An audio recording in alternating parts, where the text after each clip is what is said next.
दोस्तों, भारतीय इतिहास में एक से एक योद्धाओं ने जन्म लिया। कुछ अच्छे काम के लिए याद किया जाता है तो कुछ बुरे काम के लिए याद किया जाता है, जिन्होंने अपनी शक्ति के बल पर समाज को बदल कर रख दिया। इनमें से कुछ धर्म के मार्ग पर चले तो कुछ अधर्म के मार्ग पर चले। तो दोस्तों, आज के वीडियो में 10 महान देवताओं के बारे में बताएंगे। नंबर 10 में है देवराज इंद्र, जिसके पास कई तरह के अस्त्र और शस्त्र थे, लेकिन उनमें से सबसे शक्तिशाली अस्त्र था वज्र। भगवान इंद्र ने ब्रह्मा से आत्मज्ञान की शिक्षा लेकर खुद को शक्तिशाली और अजर अमर बना लिया था। नंबर 9 महान बलि, जो कि असुरों का राजा बलि का चर्चा पुराणों में बहुत होती है। राजा बलि अपार शक्तियों का स्वामी था। राजा बलि दान पुण्य करने में वो कभी पीछे नहीं रहता था, लेकिन उसका अपने शक्तियों पर बहुत ज़्यादा घमंड था और वह खुद को ईश्वर के समक्ष मानता था और वह देवताओं का घोर विरोधी था। भारतीय और हिंदू इतिहास में राजा बलि की कहानी सबसे महत्वपूर्ण मानी जाती है। इसके बाद एक नई युग की शुरुआत हुई थी। हालांकि राजा बलि फिर भी महान और शक्तिशाली है। दोस्तों, आज भी केरल में महाबली की याद में पर्व मनाया जाता है। नंबर 8 परशुराम, जो कि महादेव शिव जी से शिक्षा ली थी और उन्हें शस्त्रों में फरसा और अस्त्रों में दिव्य धनुष मिला था। इसके अलावा उसके पास श्री हरि का दिया हुआ सुदर्शन चक्र भी था। परशुराम 2 शब्दों से मिलकर बना है, परशु तथा राम। इन 2 शब्दों को मिलाने पर कुल्हाड़ी के साथ राम का अर्थ निकलता है। जैसे राम भगवान विष्णु के अवतार है, उसी प्रकार परशुराम भी विष्णु के अवतार है। इसीलिए परशुराम को भी विष्णु जी तथा राम जी के समान शक्तिशाली माना जाता है।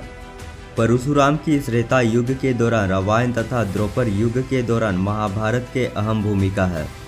रामायण में सीता के स्वयंवर में भगवान राम द्वारा शिव जी का धनुष तोड़ने पर परशुराम सबसे ज़्यादा क्रोधित हुए थे और ऐसा भी माना जाता है कि भगवान परशुराम विष्णु के 6वें अवतार के रूप में पृथ्वी पर अवतरित हुए थे। नंबर 7 वानर राज बाली, जो कि किष्किंधा का राजा और सुग्रीव का बड़ा भाई था। लोगों के बीच इसके बल का चर्चा आज भी होता है। वानर राज बाली किष्किंधा के पहाड़ियों पर रहता था और वह वानरों का राजा था। उसे धरती पर सबसे शक्तिशाली भी माना जाता था। सीता के खोज में वन वन भटक कर श्री राम ने सुग्रीव से मित्रता की। उसके बाद वानर राज बाली को मार डाला। नंबर 6 अश्वत्थामा। महाभारत में योद्धा तो एक से एक बढ़कर थे, लेकिन अश्वत्थामा का कोई तोड़ नहीं। यदि दुर्योधन, द्रोण या कर्ण के जगह अश्वत्थामा को सेनापति बना देता तो आज भारत का इतिहास कुछ और ही होता। अश्वत्थामा सभी तरह के अस्त्र और शस्त्र चलाने में माहिर था। उसे कोई नहीं मार सकता था। महाभारत युद्ध के बाद जीवित बचे 18 योद्धाओं में से एक थे अश्वत्थामा। अश्वत्थामा को श्री कृष्ण ने 3000 वर्षों तक जीवित रहकर दुख भोगने का श्राप दिया था और ऐसा भी कहा जाता है कि अश्वत्थामा आज भी जीवित है। नंबर 5 लक्ष्मण। प्रभु श्री राम के भाई लक्ष्मण की गिनती श्रेष्ठ धनुर्धरों में की जाती है। वे भगवान राम के छोटे भाई थे। उनकी पत्नी उर्मिला थी, जो कि सीता की छोटी बहन थी। इन दोनों भाइयों राम लक्ष्मण के अपार प्रेम था। उन्होंने राम सीता के साथ 14 वर्ष का वनवास भोगा था। नंबर 4 कार्तिकेय। भगवान शिव के पुत्र कार्तिकेय ने कई योद्धाओं का संचालन किया। उनके साथ महावीर, वीरभद्र और नंदी भी रहते थे। शिव के दूसरे पुत्र कार्तिकेय को सुब्रमण्य, मुरुगन और स्कंद भी कहा जाता है और उन्होंने तारकासुर का वध किया था। कार्तिकेय का पूजा खासकर दक्षिण भारत में होती है। नंबर 3 हनुमान जी। उन्होंने मेघनाथ, कुंभकर्ण, रावण, इंद्र को सफलतापूर्वक सामना किया था। कलयुग में भावसागर को पार लगाने वाले 2 ही नाम, चाहे कृष्ण कहो या राम। रामदूत हनुमान जी इन दोनों का ही सेवक हैं।